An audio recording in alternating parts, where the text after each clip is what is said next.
नमस्ते भारत। मैं मीनाक्षी सहरावत। अभी हाल ही में कर्नाटक पुलिस के द्वारा मेरे ऊपर एक केस लगाया गया, मेरे अगेंस्ट एक एफआईआर दर्ज की गई और वो इसलिए की गई क्योंकि मैंने राष्ट्रपिता कहे जाने वाले एक व्यक्ति के ऊपर कुछ टिप्पणियां की। टिप्पणी करते समय मेरी भाषा एकदम नियंत्रण में थी। मैंने कोई अशोभनीय अमर्यादित शब्द का प्रयोग नहीं किया।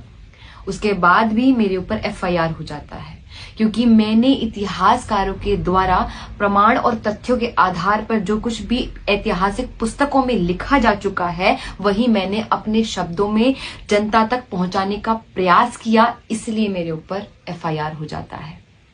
आप विचार कीजिए कि भारत जैसे देश में एक पंजाब क्षेत्र के सांसद भगत सिंह को आतंकवादी कहकर पुकारते हैं। हमारे देश में वीर सावरकर को गालियां दी जाती हैं। हमारे देश में प्रभु श्री राम के होने के बार बार प्रमाण मांगे जाते हैं। हमारे देश में श्री कृष्ण के चरित्र को बार बार गिराया जाता है, उनके चरित्र का दोहन होता है, लेकिन ऐसे लोगों पर कोई एफआईआर दर्ज नहीं की जाती है।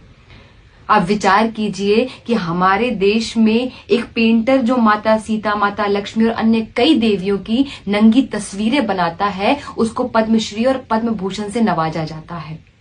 एफआईआर तो होने से रही। हमारे देश में मदर टेरेसा आती है, हमारे देश की संस्कृति को खराब करती है या कन्वर्जन करती है और उसको भारत रत्न मिल जाता है।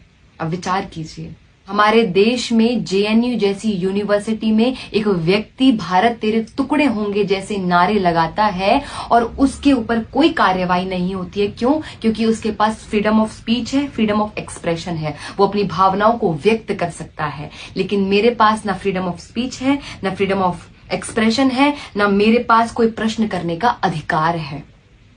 और ये प्रश्न केवल मेरा नहीं है, मेरे जैसे कई लोगों का है। क्या कि किस दस्तावेज में कहाँ ये लिखा हुआ है कि ये व्यक्ति भारत का राष्ट्रपिता है? ये कहाँ लिखा हुआ? ये प्रश्न कई लोगों का है।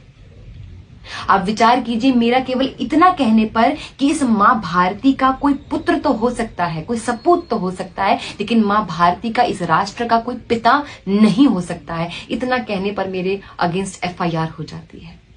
और मैंने देखा कि जब ये केस मेरे ऊपर हुआ तो कई रिपोर्टर्स ने और कई जगह ऐसी हेडलाइंस आई कि नॉर्थ की एक वक्ता ने इस प्रकार का बयान दिया है। हमने कब से अपने आप को इस प्रकार से नॉर्थ और साउथ में बांट लिया? बॉर्डर कब हमने खींच दिया? मैं नॉर्थ, साउथ, ईस्ट, वेस्ट नहीं हूं। मैं एक भारत की बेटी हूं।